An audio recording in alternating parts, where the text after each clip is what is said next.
आज हम आपको सुनाएंगे एक ऐसे राक्षस की कहानी जो माता पार्वती से विवाह की जिद कर बैठा और क्यों माता पार्वती को खुद उसके समक्ष विवाह करने के लिए जाना पड़ा। ब्रह्मांड के इतिहास में एक ऐसा समय आया जब एक असुर के अहंकार ने स्वयं विधाता को संकट में डाल दिया। एक ऐसा वरदान जो काल का फंदा बन गया। आज की कथा है असुर रुरु और माता पार्वती के उस भयानक महाकाली रूप की जिसने सृष्टि को थर्रा दिया था। असुर रुरु ने अजय होने के लिए ब्रह्मा जी की घोर तपस्या की। उसकी भक्ति से प्रसन्न होकर ब्रह्मा जी प्रकट हुए। पुत्र रुरु, मांगो, क्या वर मांगना चाहते हो? हे ब्रह्मदेव, अगर आप मुझ पर प्रसन्न हैं तो मैं अमरता का वरदान मांगना चाहता हूँ। पुत्र, यह संभव नहीं है। अमरता प्रकृति के विरुद्ध है। मांगो, कुछ और मांगो। तो हे ब्रह्मदेव, मुझे ऐसी शक्ति दे कि कोई देवता, असुर या मानव मुझे न मार सके और मुझे वह सुंदरता प्राप्त हो जिसे देख स्वयं देवलोक लज्जित हो जाए। तथास्तु। और यह कहकर ब्रह्मदेव अंतर्ध्यान हो गए। वरदान पाकर रुरु का अहंकार 7वें आसमान पर पहुंच गया। उसने देवताओं को स्वर्ग से निकाल दिया। एक दिन रुरु ने स्वर्गलोक में माता पार्वती की मूर्ति देखी जिसकी देवता पूजा किया करते थे। वह माता की वह मूर्ति देखकर, उनकी सुंदरता देखकर कुछ पल के लिए वहीं स्थिर हो गया।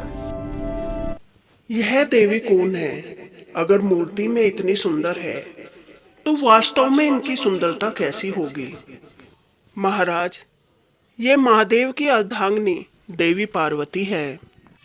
आज तक मैंने पूरी सृष्टि पर इतनी सुंदर स्त्री नहीं देखी। मैं इन्हें देखना चाहता हूँ। और असुर रुरु देवी पार्वती की मूर्ति देखकर उन पर मोहित हो गया और उन्हें देखने के लिए कैलाश पर्वत पर पहुंच गया। और जब उसने चोरी छुपे कैलाश पर्वत पर प्रवेश करना चाहा तो भगवान शिव के गणों ने उसे पकड़ लिया। और जब तक वह भगवान शिव के गणों पर अपनी शक्ति छोड़ता उससे पहले वहां देवी पार्वती आ गई। पुत्र नंदी, ये कौन है जिसे तुमने बंदी बनाया है? हे माता, ये छुपकर कैलाश पर्वत पर प्रवेश कर रहा था, इसलिए हमने इसे बंदी बनाया है। और जब असुर रुरु ने साक्षात जगत जननी को देखा तो वह अपनी शुद्ध बुद्ध खो बैठा। पुत्र, इसे छोड़ दो और जाने दो। और शिव के गणों ने रुरु असुर को छोड़ दिया। वह वहां से चल दिया और वह अपनी शुद्ध बुद्ध खोकर सिर्फ देवी पार्वती के बारे में ही सोचने लगा कि मैं देवी पार्वती को कैसे पा सकता हूँ और उनसे कैसे विवाह कर सकता हूँ। विनाश काले विपरीत बुद्धि। रुरु असुर यह भूल गया माता पार्वती साक्षात जगत जननी है और उसने देवी पार्वती को पाने के लिए घोर तपस्या शुरू कर दी। असुर रुरु की घोर तपस्या से तीनों लोग तपने लगे और उसकी तपस्या से कैलाश पर्वत भी तपने लगा। ब्रह्मदेव बार बार प्रकट हुए लेकिन रुरु की मांगे अंतहीन थी। वह देवी पार्वती को पाना चाहता था। पुत्र रुरु, तुम्हारी मांगे प्रकृति के विरुद्ध है। देवी पार्वती साक्षात जगत जननी है। सब कुछ उनकी इच्छा से ही होता है, इसलिए ये वरदान मेरे वश में नहीं है। और यह कहकर ब्रह्मदेव अंतर्ध्यान हो गए। वरदान न मिलने पर रुरु ने अपनी तपस्या को और भी भयानक कर दिया। इस बार उसकी तपस्या की शक्ति इतनी बढ़ गई कि कैलाश पर्वत भी थर थर कांपने लगा। देवता भयभीत हो गए और जब महादेव ने अपनी अंतर्दृष्टि से देखा तो कारण जानकर वे भी चकित रह गए। रुरु अपनी तपस्या के बल पर साक्षात जगत जननी माता पार्वती से विवाह करना चाहता था। उसने ठान लिया था कि वह शक्ति को ही अपनी अर्धांगिनी बनाएगा। महादेव ने भी उसे समझाने का प्रयास किया, लेकिन रुरु अपनी शक्तियों के नशे में अंधा हो चुका था। उसकी तपस्या की तपन जब माता पार्वती के पैर के अंगूठे के नाखून तक पहुंची तो उन्होंने भगवान शिव से पूछा, हे स्वामी, यह रुरु क्या चाहता है? यह इतनी घोर तपस्या क्यों कर रहा है? इसकी तपन से पूरी सृष्टि कांप रही है। गौरी, इसकी मांग अनुचित है। यह तुमसे विवाह करना चाहता है। क्या? इसका इतना दुस्साहस? यह साक्षात जगत जननी से विवाह करना चाहता है। स्वामी, आप इस अधर्मी राक्षस को इसके दुस्साहस के लिए सजा क्यों नहीं दे रहे? गौरी, मैं ये नहीं कर सकता। एक तपस्वी को उसकी तपस्या का फल देना ही पड़ता है। स्वामी, आप ये क्या कह रहे हैं? अगर आप कुछ नहीं कर सकते तो मैं स्वयं उससे विवाह करने के लिए जा रही हूँ। और देवी पार्वती क्रोधित होकर रुरु के पास चल देती है और चलते चलते माता का क्रोध इतना बढ़ जाता है कि उनका सौम्य रूप विलीन हो गया। उनका शरीर कोयले के समान काला पड़ गया। जीभ बाहर निकल आई और आंखों से अग्नि बरसने लगी।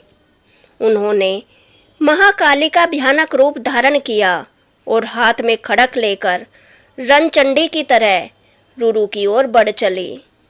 रास्ते में एक हिंसक सिंह ने उनका रास्ता रोका।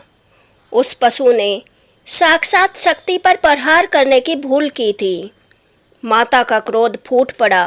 उन्होंने क्षण भर में उस सिंह का वध कर दिया और फिर जो हुआ उसे देख देवता भी कांप उठे। माता ने उस शेर की खाल उधेड़कर अपने कंधों पर ओढ़ ली और उसकी आंतों को निकालकर अपने गले में हार की तरह पहन लिया। सौंदर्य की देवी अब बहुत ही डरावनी बन चुकी थी और माँ काली उसी भयानक रूप में रुरु के सामने पहुंची। रुरु, आ गई मैं तेरे समक्ष। कर ले मुझसे विवाह। मुझसे विवाह करना चाहता है ना तू? तुम कौन हो? मैं ही हूँ देवी पार्वती। नहीं, तुम वह सुंदरी पार्वती नहीं हो सकती।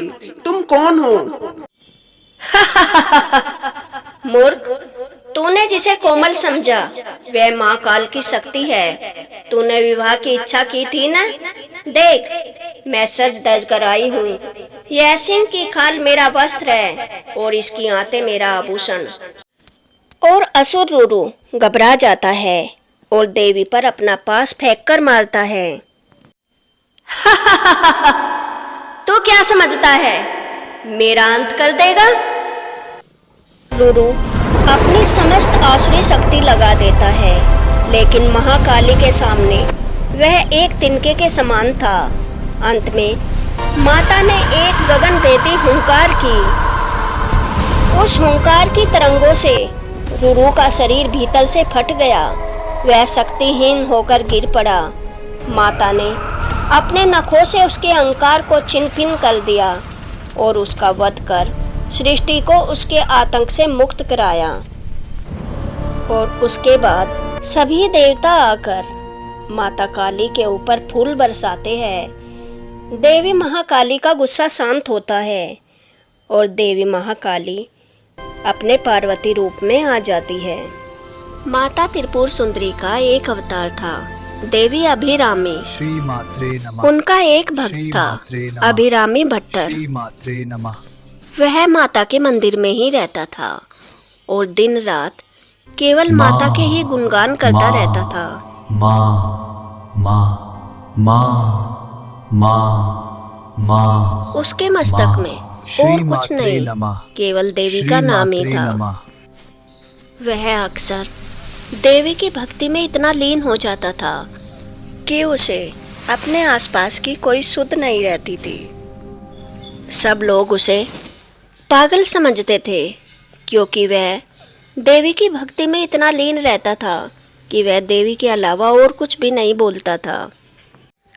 एक दिन एक राजा मंदिर में देवी माँ के दर्शन करने के लिए आए। राजा माता को प्रणाम करता है और पूछता है, यह कौन है इतना अभिमानी व्यक्ति जिसने मुझे प्रणाम भी नहीं किया? हे राजन, इसे क्षमा कीजिए, यह देवी का भक्त है। यह हमेशा देवी की भक्ति में ही लीन रहता है। इसे अपने आसपास की भी कोई सुध नहीं रहती। व्यवसाय से यह ज्योतिष है, परंतु यह मूर्ख है, यह कुछ भी नहीं जानता। अच्छा, तो मुझे यह जानना था आज कौन सी तिथि है, इसी से पूछ लेते हैं। राज ज्योतिषी बोलता है, हे राजन, आज तो अमावस्या है। नहीं, मुझे उसके मुख से सुनना है। प्रणाम ज्योतिषाचार्य। परंतु अभिरामी भट्टर कोई जवाब नहीं देता। वह माता की भक्ति में खोया हुआ था। राजा और क्रोधित हो जाता है। हे ज्योतिषाचार्य, आज की तिथि क्या थी? मैं आपसे ये जानना चाहता हूँ। परंतु अभिरामी भट्टर फिर भी जवाब नहीं देता। राजा फिर से चिल्लाकर बोलते हैं, आज की तिथि बताओ, वरना तुम्हें मृत्युदंड दे दिया जाएगा। हे ज्योतिषाचार्य, उठिए, कृपया अपने प्राण बचाने के लिए राजा को उत्तर दे दीजिए। अभिरामी भट्टर देवी की साधना कर रहा था। उनके ध्यान में देवी का मुख पूर्णिमा के चांद की तरह चमक रहा था। अति सुंदर, अति तेजवान, अति कांतिमय। आज पूर्णिमा है, संसार की सबसे तेजस्वी पूर्णिमा। अच्छा, अगर आज रात को पूर्णिमा का चांद नहीं निकला तो तुम्हारी गलती और दुस्साहस के लिए तुम्हें जला दिया जाएगा। और राजा यह कहकर चला जाता है। हे ज्योतिषाचार्य, ये आपने क्या कर दिया? आज तो अमावस्या ही है, यह तो हर कोई जानता है। अब आपको कौन बचाएगा? अभिरामी भट्टर बहुत डर जाता है और वह रोने लगता है। हे माता रानी, मैंने तो केवल आपका ध्यान किया था, इसका इतना बड़ा दंड क्यों? उस रात राजा के द्वारा पूरी प्रजा के सामने अभिरामी भट्टर को आग के ऊपर बिठा दिया जाता है। अभिरामी भट्टर, दिखाओ, कहाँ है तुम्हारा पूर्णिमा का चांद? अगर आज रात्रि के पूर्व तुम्हारा चांद नहीं आया तो तुम्हें इस आग के अंदर डाल दिया जाएगा। आग के ताप से पीड़ित अभिरामी भट्टर रोने लगता है और श्री उसे मात्रे नमः। और कुछ नहीं सोचता। श्री मात्रे वह नमः। देवी की स्तुति और भजन करने लगता है। श्री मात्रे नमः। वह अर्धरात्रि श्री तक मात्रे नमः। देवी के नाम जाप और महिमा के श्री गुणगान मात्रे करता नमः। रहता है। श्री मात्रे नमः। अर्धरात्रि से पूर्व मंदिर में से अनंत प्रकाश निकलने लगता है और अंतरिक्ष में एक विशालकाय आकृति प्रकट होती है। देवी अभिरामी त्रिपुरा सुंदरी स्वयं माता चंद्रमा को अपनी मुट्ठी में पकड़ लेती है और उसे उठाकर आकाश में ले आती है। माता अमावस्या की रात को पूर्णिमा की रात में परिवर्तित कर देती है। अभिरामी भट्टर के नीचे की अग्नि फूलों में परिवर्तित हो जाती है। देवी की यह लीला देखकर सभी हैरान हो जाते हैं और माता के समक्ष नतमस्तक हो जाते हैं। हे माता, मुझे क्षमा कीजिए, मैंने आपके भक्त को पीड़ा पहुंचाई। हे माता, मैं इतना मूर्ख कैसे हो सकता हूँ? आपकी महिमा का गुणगान करने वाले को मैंने पीड़ित किया। आज से संसार यह जान ले, मेरी भक्ति महाभक्ति कहलाएगी। जहाँ मेरे भक्तों की श्रद्धा है वहीं पूर्णिमा है। ऐसी कोई शक्ति नहीं जो देवी भक्ति को क्षीण कर पाए।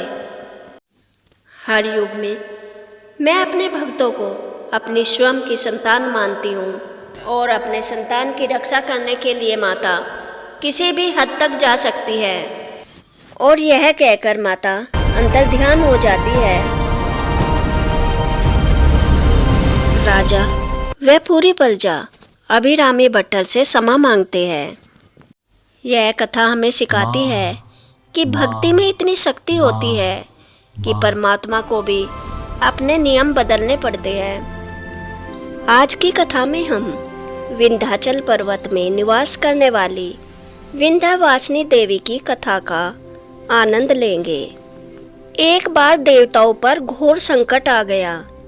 असुर अरुणासुर ने ब्रह्मा जी की घोर तपस्या की।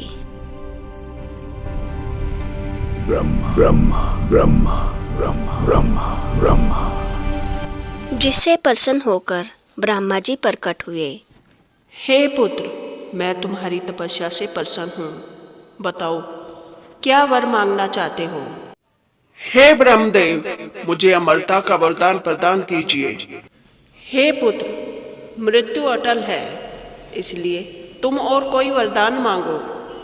तो ठीक है ब्रह्मदेव, मेरी मृत्यु ना कोई 2 पैर वाला और ना कोई 4 पैर वाला कर सके, और न ही कोई अस्त्र और शस्त्र मेरा बाल बांका कर सके। तथास्तु। इस अहंकार में उसने स्वर्ग पर आक्रमण किया और अरुणासुर ने सूर्यदेव समेत कई देवताओं को निगल लिया और बाकी देवताओं को बुरी तरह हरा दिया। अरुणासुर का मानना था कि स्त्रियां निर्बल होती हैं, इसलिए उसने उनका अपमान करना शुरू कर दिया। अरुणासुर में इतना अहंकार आ गया था कि वह त्रिदेवों को हराने के लिए उनकी खोज में पहले वैकुंठ गया, फिर कैलाश पर्वत और उसके बाद ब्रह्मलोक, लेकिन उसे त्रिदेव वहां पर नहीं मिले। और जब ब्रह्मा विष्णु महेश ने देखा कि अरुणासुर का अंत केवल एक ऐसी शक्ति कर सकती है जो उसके वरदान की सीमाओं से बाहर हो, तो वे विंध्याचल पर्वत पहुँचे। वहाँ देवी आदि शक्ति अपनी योग निद्रा में लीन थी। देवी के उस पावन क्षेत्र में प्रवेश करने और माँ की ममता को जागृत करने के लिए एक अद्भुत लीला रची गई, जो कि अरुणासुर ने नारी शक्ति का अपमान किया था, इसलिए उसे सबक सिखाने के लिए त्रिदेवों और समस्त देवताओं ने परम सुंदर स्त्री रूप धारण किए। विंध्याचल की कंदराओं के भीतर, जहाँ समय भी ठहर गया था, माँ विंध्यवासिनी परमानंद की अवस्था में शयन कर रही थी। उनके चेहरे पर एक ऐसी शांति थी जिसे शब्दों में बांधा नहीं जा सकता। उनके होठों पर एक मंद मुस्कान थी, जैसे वे समस्त ब्रह्मांड के कल्याण का स्वप्न देख रही हो। उनकी देह से एक स्वर्णिम आभा निकल रही थी, जिससे पूरी गुफा बिना किसी दीपक के ही सूर्य के समान प्रकाशित हो रही थी। उनकी श्वासों की गति से पूरी सृष्टि का लय जुड़ा था। जब वे सांस लेती तो संसार में जीवन का संचार होता। वह दृश्य इतना मनमोहक था कि स्वयं काल भी उनके चरणों के पास आकर उनकी नींद में विघ्न न डालने के लिए स्थिर हो गया था। जैसे ही स्त्री रूप धारण किए हुए त्रिदेव ब्रह्मा विष्णु शिव और समस्त देवता उस गुफा में पहुंचे, वे उस अपार शांति को देखकर मंत्रमुग्ध रह गए। लेकिन सृष्टि पर अरुणासुर का संकट इतना गहरा था कि उन्हें भारी मन से माँ को जगाना पड़ा। नवदुर्गा और माँ विद्याएं सभी देवताओं के साथ वहाँ उपस्थित थी। माँ शैलपुत्री से लेकर माँ सिद्धिदात्री तक और माँ काली से लेकर माँ कमला तक सभी दिव्य शक्तियाँ वहाँ उपस्थित थी। उन्होंने माँ के चारों ओर घेरा बनाया। कोई माँ के चरणों को पखार रहा था तो कोई उन पर पारिजात के फूलों की वर्षा कर रहा था। देवी विंध्यवासिनी को जगाने के लिए वहाँ एक भव्य आयोजन हुआ। स्त्री रूपधारी देवताओं के साथ नवदुर्गा, 10 महाविद्याएं और माँ तिरकाएं एकत्रित हुई। उन्होंने पवित्र जल, सुगंधित पुष्प और धूप से माता की आरती की। नय कमल खोल भी दो विंध्यवासिनी, नय कमल खोल भी दो विंध्यवासिनी, नय कमल खोल भी दो विंध्यवासिनी। और महादेव ने हाथ जोड़कर अत्यंत मधुर और करुण स्वर में माँ की स्तुति शुरू की। उनके स्वर में एक ऐसी पुकार थी जिसमें केवल देवताओं का स्वार्थ नहीं बल्कि समस्त पीड़ित मानवता का दुख समाया था। वे बार बार कह रहे थे, हे जगत जननी, अब आंखें खोलिए, आपके बिना यह संसार अंधकार में डूबा हुआ है। माँ, आप ही इस संसार की नैया को पार लगा सकती हो। गुफा के भीतर का दृश्य इतना अलौकिक था। एक ओर माँ की शांतिपूर्ण निंद्रा और दूसरी ओर समस्त ब्रह्मांड की शक्तियों का उनके चरणों में झुकना। डमरू की धीमी गूंज और वेदों की मधुर ऋचाओं ने विंध्याचल के कण कण को स्पंदित कर दिया। जब भक्ति और करुणा का स्वर पराकाष्ठा पर पहुंचा, तब माँ विंध्यवासिनी की पलकें धीरे से झपकी। जैसे ही उन्होंने अपनी कमल जैसी आंखें खोली, पूरी गुफा एक नीलमणि के समान चमक उठी। उनका जागृत अवस्था उनके शयन से भी अधिक तेजस्वी थी। जब उन्होंने अपने सामने समस्त देवताओं और ऋषियों को स्त्री रूप में और इतनी व्याकुलता में देखा, तो उनकी आंखों में ममता उमड़ पड़ी। उनका वह विराट स्वरूप प्रकट हुआ जो एक ही समय में करोड़ों सूर्यों की शक्ति और करोड़ों चंद्रमाओं की शीतलता समेटे हुए था। उनके जागते ही प्रकृति खिल उठी, पक्षी चहचहाने लगे और देवताओं को विश्वास हो गया कि अब अधर्म का अंत निश्चित है। हे माता, हमारी करुण पुकार सुनिए। अरुणासुर राक्षस का अत्याचार बढ़ता जा रहा है। वह स्त्रियों को बंधक बना रहा है और कई देवताओं को निगल गया है। यह सब सुनकर माता को क्रोध आ गया। अरुणासुर, तेरा ये दुस्साहस, मैं स्वयं तुम्हारा अंत करूंगी। मैं आप सबको वचन देती हूँ, मैं हर संकट में आप सबके साथ खड़ी हूँ। क्योंकि अरुणासुर को 2 या 4 पैर वाले जीव से भय नहीं था, इसलिए देवी ने अनगिनत 6 पैर वाले भंवरों का रूप धारण किया। माता का वह रूप था भ्रामरी देवी, और भ्रामरी देवी ने अरुणासुर का वध कर सृष्टि को उसके आतंक से मुक्त कराया। अगर आपको माता विंध्यवासिनी की यह कथा पसंद आई हो तो वीडियो को लाइक करें, कमेंट बॉक्स में जय माँ विंध्यवासिनी अवश्य लिखें, वीडियो को शेयर करें और ऐसी ही कथाएं सुनने के लिए मेरे चैनल को सब्सक्राइब करें। जय माँ विंध्यवासिनी।